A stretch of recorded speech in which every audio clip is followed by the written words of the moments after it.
before we proceed, I would like to introduce our speaker for today, who is Mr. Dwayne Stroman, who is an enterprise transformation coach and SAFE program consultant trainer with more than 20 years of experience. He is ultra passionate about helping large organizations learn how to build the right products and deliver optimal value through learning and customer validation. Dwayne has been helping several Fortune 100 companies, as well as many growing companies in finance, retail, healthcare, and logistics, realize the benefits of a lean agile mindset as an SPCT. Alongside, I would also like to introduce Mr. Rahul Gujar, who has 24 years of experience in the IT industry with a strong product development background in the telecom and finance domains. Over the past 6 years, Rahul has trained more than 3,000 plus professionals on various agile methodologies and helped organizations in instilling agile culture and DevOps engineering practices that are required for success. And without any further delay, Rahul, I would like to hand the session over to you. Hey, thanks, Sushil, and good morning, good evening, everyone. My name is Rahul Gujar, and thanks for the introduction, Sushil, again.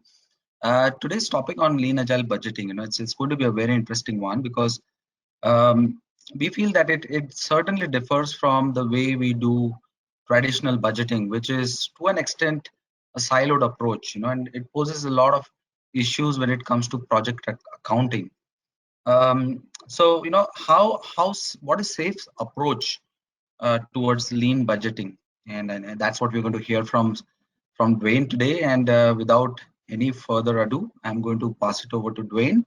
I'll be the moderator as well, so any questions which I can certainly answer, I'll try to do that. And I believe we have a Q&A at the end of the session as well. So over to you, Dwayne. It's all yours.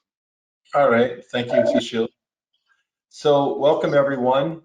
Just as far as questions go, if you can make sure that you post those to the chat window, and Rahul is going to be pulling those together. Rahul is also a very experienced SAFE consultant and really understands the Lean Agile budgeting concepts as well. So he's going to be condensing, affinitizing those together. And we'll pause at various points in the webinar to take on any of those questions. So before we begin, let's really talk about why do we have issues with traditional budgeting. Can traditional budgeting really support us when we're moving forward in a Lean Agile product development? A lot of you might be engaged in a Lean Agile transformation, perhaps it's Scaled Agile framework based, and you're looking around saying, but there's something that's blocking us. There are these impediments slowing us down. And that very often is the Lean Agile budgeting issue. Not so much. And so let's talk about one of the big problems. To be honest, our crystal ball is broken. Our traditional budgeting approach is really based on forecasting, and unfortunately, forecasting has been changed into a predictive tool rather than a learning tool. You see the quoted here from budgetsandbudgetinginc.com. Modern formal budgets limit expenditures. They also predict income, profits, and returns on investments, sometimes as much as a year or more ahead. Think about COVID 2 years ago when that kicked in. How many of our enterprise budgets were prepared for a change of that magnitude? And the reality is we're going to see more and more COVID type disruptions to our budgeting process. That's where the predictive approach really doesn't work. Again, forecasting was never intended to be a predictive tool. Unfortunately, that's what we've turned it into. So let's talk about why we struggle. We built a budgeting process that's based on incentives, frankly, incentivizing on the wrong things. I see another good quote from Budgets and Budgeting that from a sales perspective, we're incentivized to overestimate costs, to pad that, to try and make sure that we have that buffer built into it, making it more likely to meet the budget.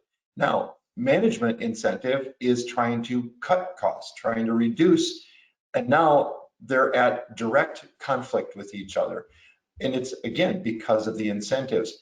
What I've learned in working with large organizations, in helping them better understand budgeting, traditional and Lean Agile, is that it's a systemic problem. And we've built systems with incentives built into it that encourage these dichotomies, these different tangential, sometimes completely polar opposite approaches and thinking. And again, a lot of it is based on incentive.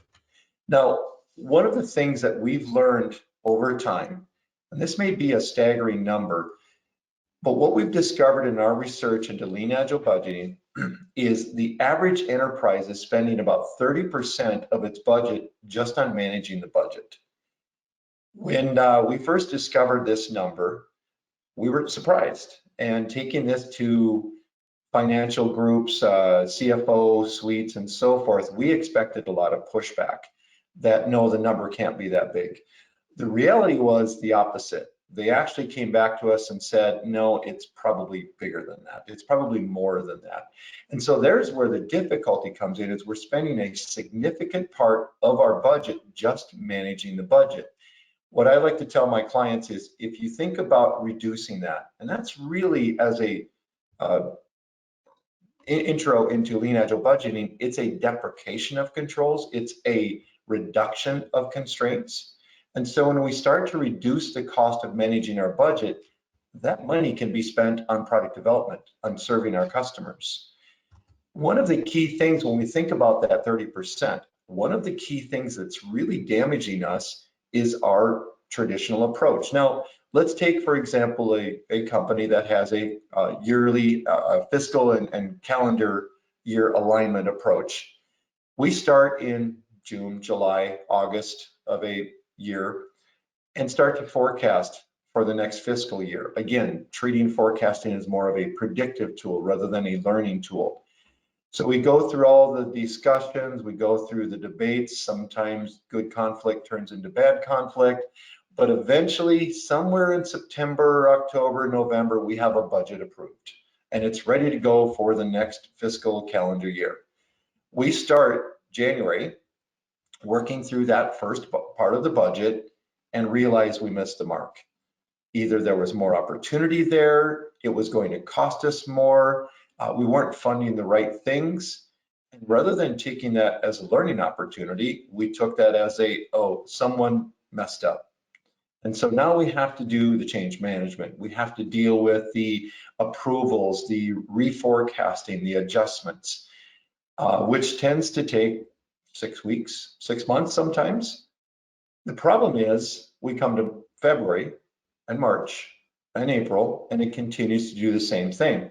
And we see a lot of the common patterns where organizations will start out early in the year, a lot of optimism, a lot of hope on the budget, and we start to spend, we bring in new people, we start new efforts, new projects. Somewhere around June or July, we start to get a little concerned. We start to say, are we going to meet the budget? And of course, our incentives are tied to those budgets. So will we meet those or not? So we start to cancel projects, we start to delay things, we start to let go of contractors and so forth. And all the way into October, and then we come to October, November, and we start to get the opposite concern. Wait, we're going to have a surplus. And we know the reality, if we don't spend it, we lose it. And so now there's adjustments to that where we tend to overspend in those later months. The problem with that really focuses on our initial approach. Now, when we look at the hierarchical aspect of traditional budgeting, we start off from a pretty good premise. We say, let's fund to our goals. We want to see what our highest goals, what are the things we really want to achieve? Let's fund those things. But then as we bring each budget in, that budget gets allocated to these key high-level goals. Good start. Then the problem becomes is we start to break that down. We break that down further into separate projects, separate efforts, more detail, and so forth. And then those budgets are broken down further into individual cost centers and approaches. And what I've found in working with large organizations is very often we have a small, relatively small funded project. It's very unclear why we're doing it. What is it tied to? What is the financial outcome we're looking for by doing this project, this effort? It's one of the inherent flaws that we see within traditional budgeting approach. Now, a lot of our learning has come from a gentleman named Donald Reinertsen. He has several of his books, Principles of Product Development Flow, Managing the Design Factory. Both really, really good books, powerful books that help us better understand a different approach to it. Now, Don doesn't focus on budgeting, but one of the things he brought out is the flaws in our classic annual strategic planning process, which again is based on our budgeting approach. We have to plan for the entire year because our budget is aligned to that.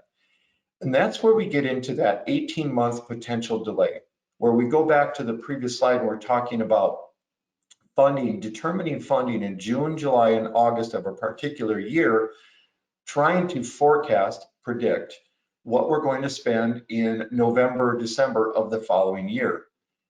We just, as humans, we're not very good at predicting the future. And that's what Don was stressing, is we really need to get better at understanding how to make a much more aligned budgeting process that deals with new information that allows us to adjust as we're moving forward. So we're going to start talking about some of the Lean Agile budgeting principles. Before we do, Rahul, I would just want to check real quick if we have any early questions. Not at this moment, Dwayne. I think we are good for now. Okay. So this is the bulk of the webinar. It's talking about how do we move forward. Let's talk about some principles and practices. Now, at the end of this webinar, I'm going to introduce a workshop that myself and another SPCT, John Miller, worked together and wrote over several years. We've implemented, worked with several large organizations in applying it. And a lot of our research was embedded into that workshop. And through that effort, we came up with some principles around Lean Agile budgeting. And one thing we learned is about principles, and I love this quote from Charles M. Regluth, that principles are discovered. They're not invented. We learn what the right principles are, and they become the truth because we've learned, discovered that that's a better approach, that's a better way to take it. So that's why we're talking about principles in the first place. So let me introduce the first principle. And this is a really key concept. Don't fund projects, fund the factory. And what we mean by that is understand what our value is and then fund to that. In other words, if you go back to the previous slides where we talked about funding to your goals, it's essentially what we're talking about. Is rather than fund project by project, instead what we want to do is fund the factory. Now in Scaled Agile, we talk about this in funding value streams. We're not going to dive into value streams in this webinar. It's a much bigger topic than we have time for today. But the high level concept is we understand the flow of value. We understand the steps needed to deliver that flow of value. We understand the people needed and the systems and the components and so forth needed to deliver that value, and we fund that. And essentially what we're saying is we're going to fund that organizational structure and ask them to deliver as much value as possible. Very similar to funding a factory. If you fund a factory, you're not funding each individual widget that goes through that factory. You're funding the factory's ability to deliver value, to create new products, to solve problems for us. Now, when we talk about the principle, it's taking us back to the approach of getting away from the segmented, incremental, small chunk budget that we really don't understand the value behind it. And again, as I said, Lean Agile budgeting is very much a deprecation of constraints. Now, that doesn't mean that we remove controls, that we don't have guardrails. We absolutely do.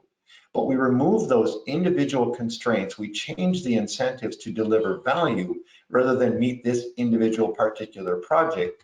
And so we shift to a different paradigm.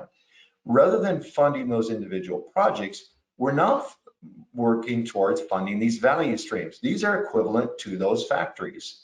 Funding that design factory, that development factory, that product solution factory, funding that organizational structure and allowing that to deliver as many components or many pieces of value as we possibly can. It's a significantly different approach than most organizations take. Now, another concept that we want to talk about is cost of delay. Cost of delay helps us to better understand what we should be delivering within that factory. What should we be focusing on? And this is a quote from Don Reinertsen, where he says, cost of delay is the golden key that unlocks many doors.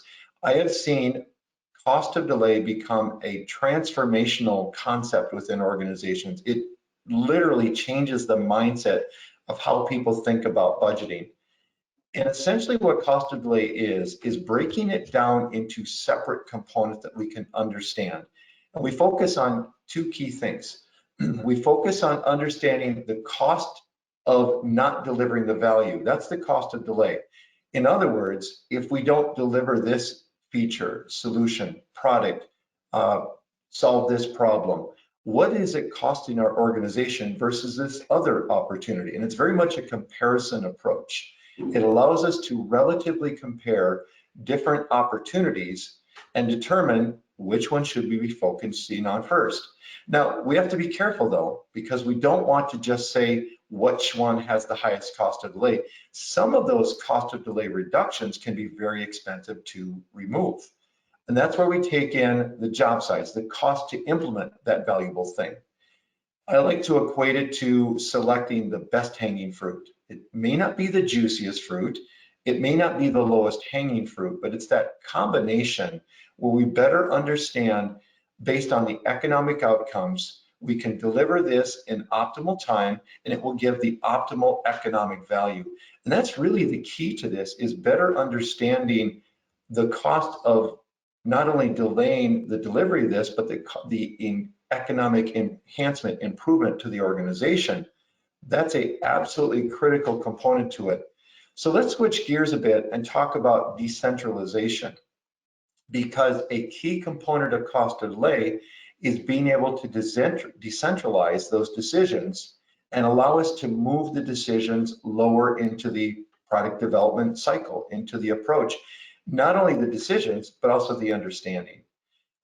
Many organizations struggle or spend a fair amount of time every year on those key decisions, those 3-4 key decisions that they make every year.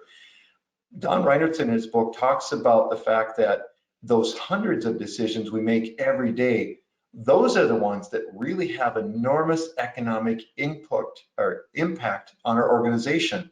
We spend a lot of time on the 3 or 4 key decisions, but we don't really create a system, a structure to support those individual hundreds of decisions made every day. And that's where we start to talk about decentralization. Now, decentralization does not mean making decisions without information. We absolutely need the information. So the principle we want to talk about, it really follows with the scaled agile principle number 9, decentralizing decision-making. The key here is provide clarity and authority. The clarity is key. What impact will this decision have? What opportunity are we going after? What do we determine is the cost of delivering that value? We like to call that the job size. What do we need to do to deliver this value to then remove that cost of delay? It is no longer costing us because we've delivered that value. Now we can allow localized decisions. Now, if you're thinking that decentralized decision making is dangerous, it's actually the opposite. The more we allow decentralized decision making, the more we add the clarity needed, the information needed, the more we have an informed organization that can make better decisions. And now what happens is we have decisions being made at the right point because we have the most information. Leadership has provided the key information components to our organization, to our factories, if you will, and now they can combine that with their localized information as they're designing, developing, building our products and solutions. Now we have both clarity and competency. We have that clear understanding of what needs to be done, and we have the ability to make the decisions based on it. So when we move forward and talk about new principles, let's talk about the lean startup cycle, building in learning milestones. And this is really about understanding, okay, we've funded our design factory. We have a number of opportunities we want to pursue, but how do we know we're spending that money correctly? How do we know that factory we have funded is doing the right thing? How do we know that our decentralized decision-making is having an impact?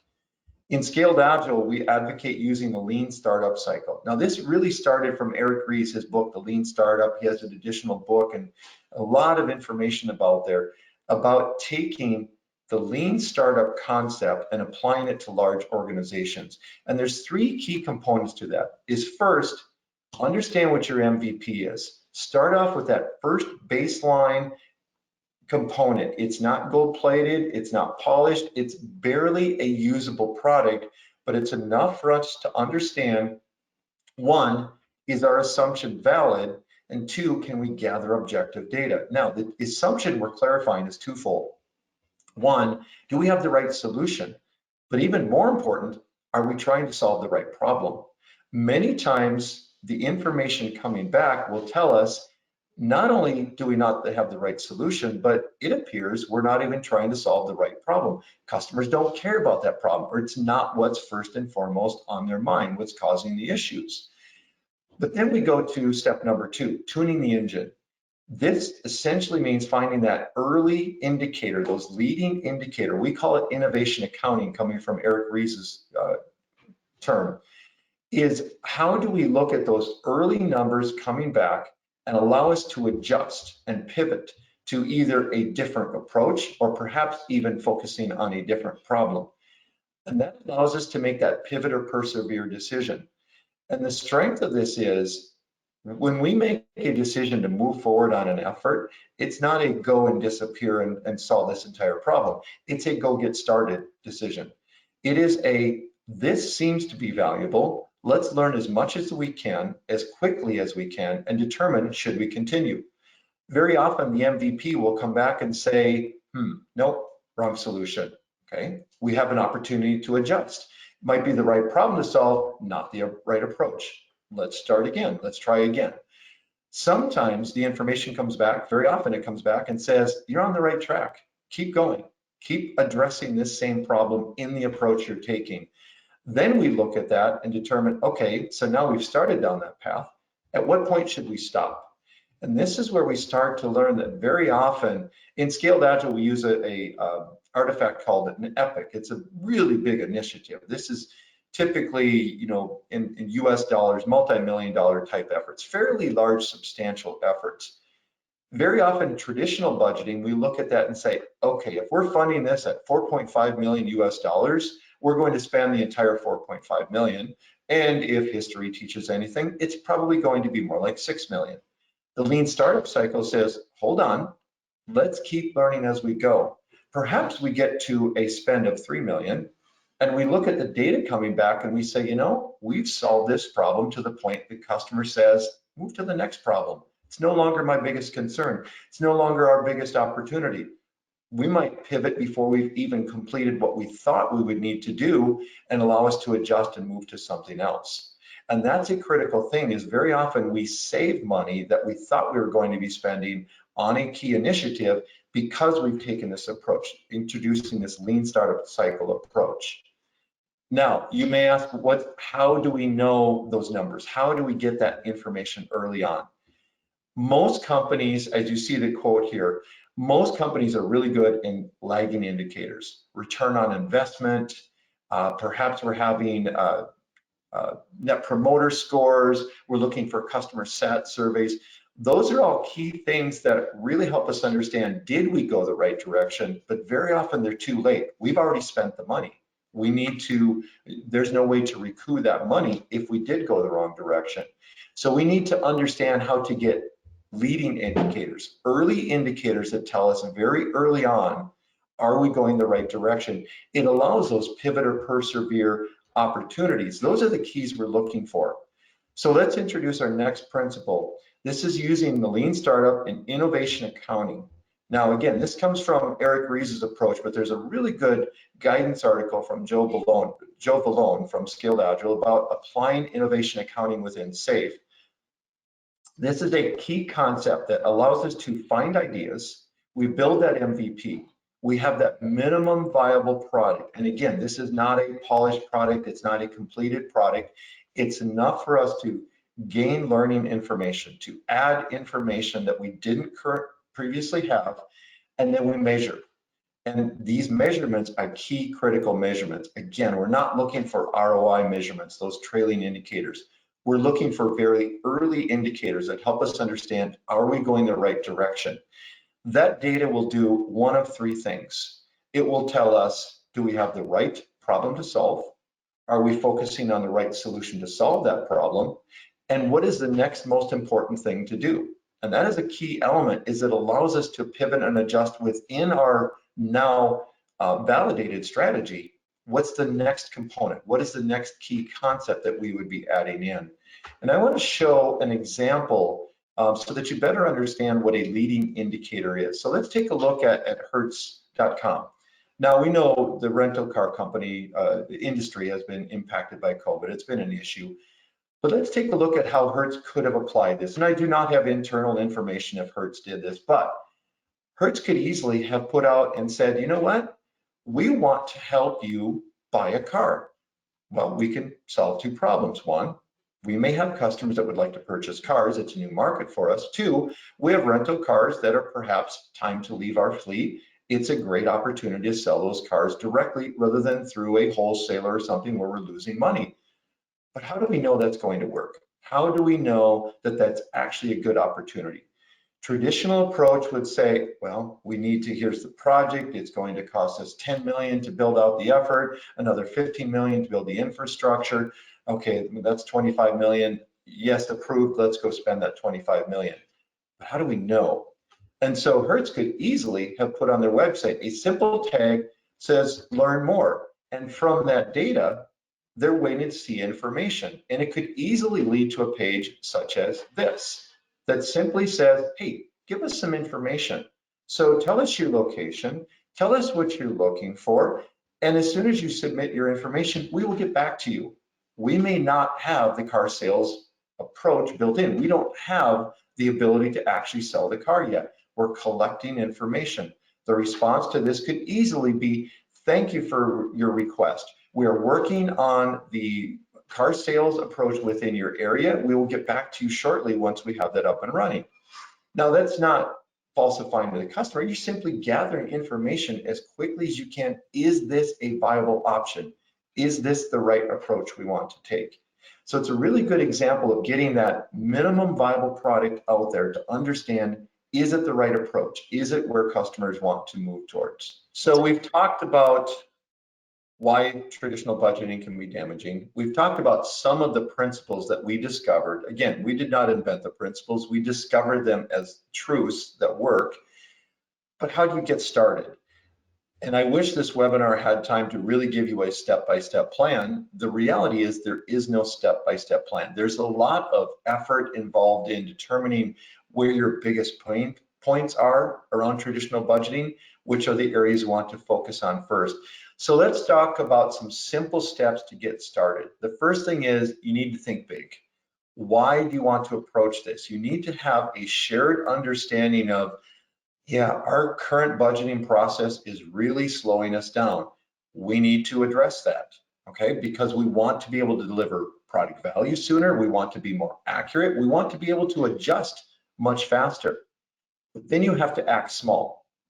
Incremental, iterative actions, allowing us to incrementally change the system we're working through.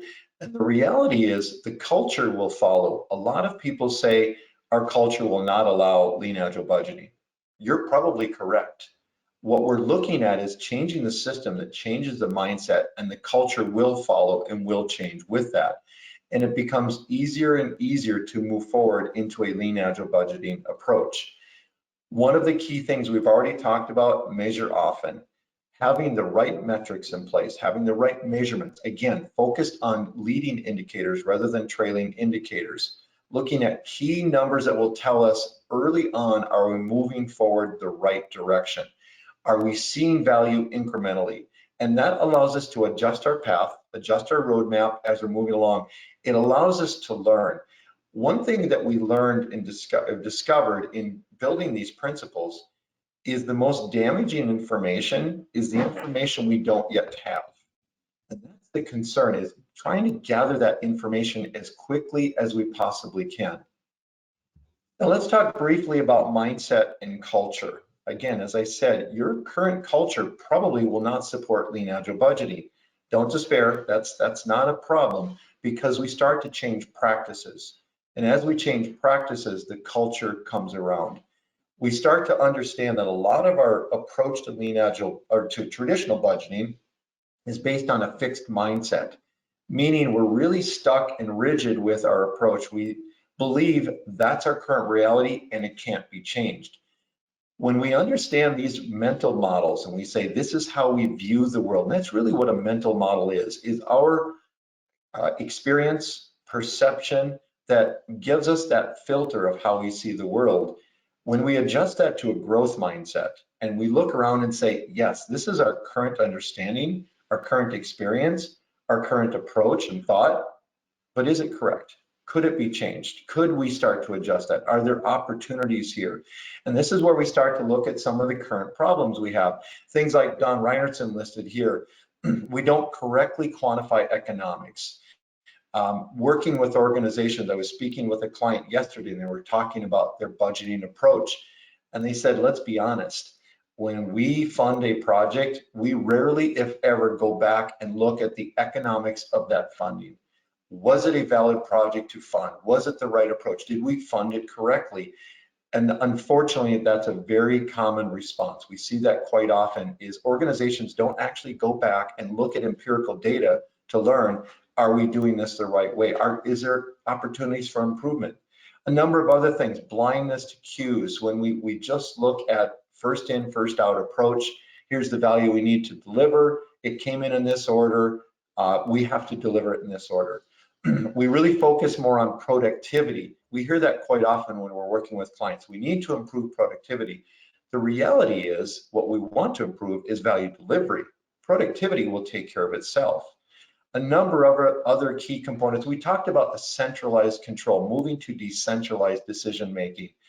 Decentralized decision-making can sound very dangerous to many leadership, many organizations, because they fear that if we decentralize decisions, that we will create chaos. The reality is it forces us to create the right level of clarity at all levels, and that allows us to decentralize. So we gain benefit not only through faster execution of decisions, but more clarity within the organization, and frankly, increased engagement within the people that are working, that are helping us deliver the solutions.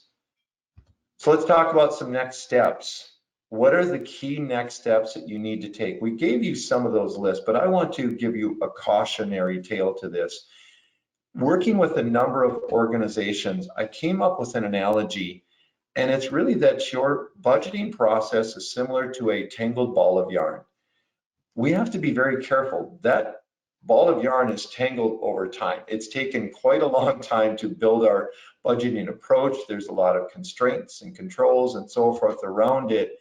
And many times we look at this and say, okay, well, Lean Agile Budgeting sounds exciting. Let's get started.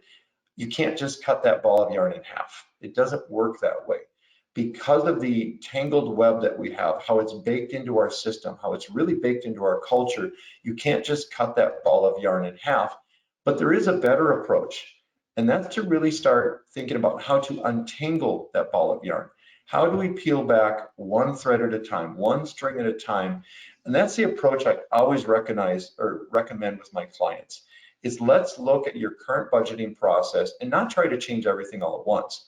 What's the most painful? What's the most damaging? Where are the opportunities? Where are the best places we can start to untangle that approach and to reduce some of those difficulties and issues?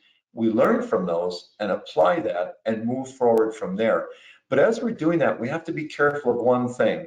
We have to be careful of not going too fast or bringing in the wrong resources, the wrong people to help us understand this. So this is my cat Slash that decided he was going to help untangle that ball of yarn.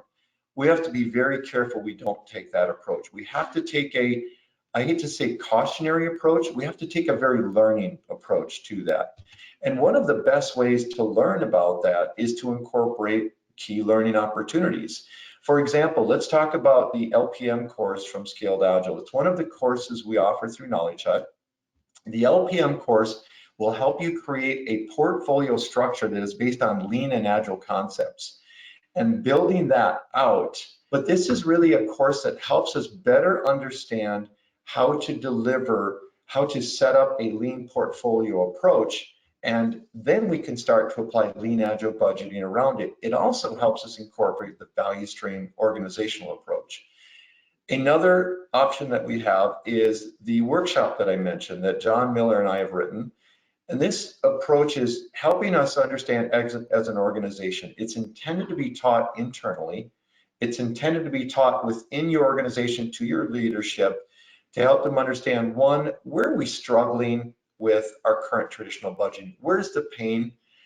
Many of us recognize it, but gaining the alignment where it really hurts the most, what's really causing us problems, do we all recognize the key areas? That's a critical area.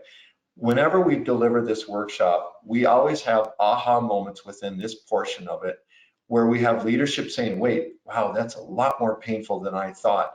Other people in the room are saying, I've been telling you that for a while. We gain that alignment that's so critical. Then we get a shared understanding of what is Lean Agile budgeting. What are the concepts? What are the principles? What are the practices we can apply? We start to better understand that. And then we wrap up that workshop with a module that we kind of jokingly but seriously refer to building a plan that won't get you fired. It's back to untangling that ball of yarn incrementally, iteratively, piece by piece. And every strand that we untangle, we then focus on what's the next strand. Is that helping us? Should we continue to untangle this? Is there another opportunity we should focus on? So it's very much a learning and adjusting approach as we move forward.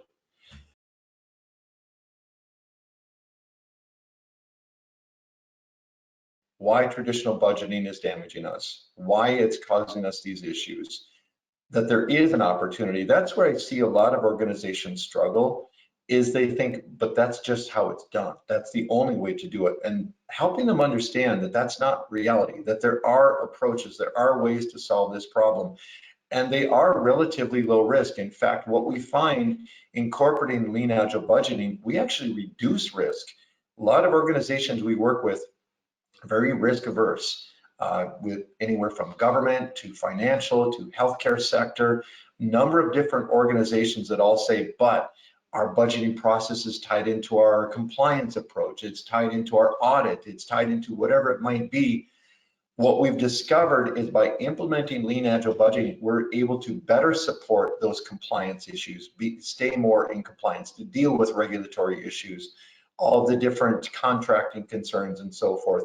It allows us to adjust much faster, but still stay within compliance on those. So the key thing is to learn that not only is traditional budgeting really slow us down, remember that 30% cost, but that there is an alternative, there is an approach. I want to thank everyone for attending. If you have any other questions, please feel free to contact me directly, dwayne.stroman@knowledgehut.co. Thank you very much for attending our webinar, and I hope this has been helpful.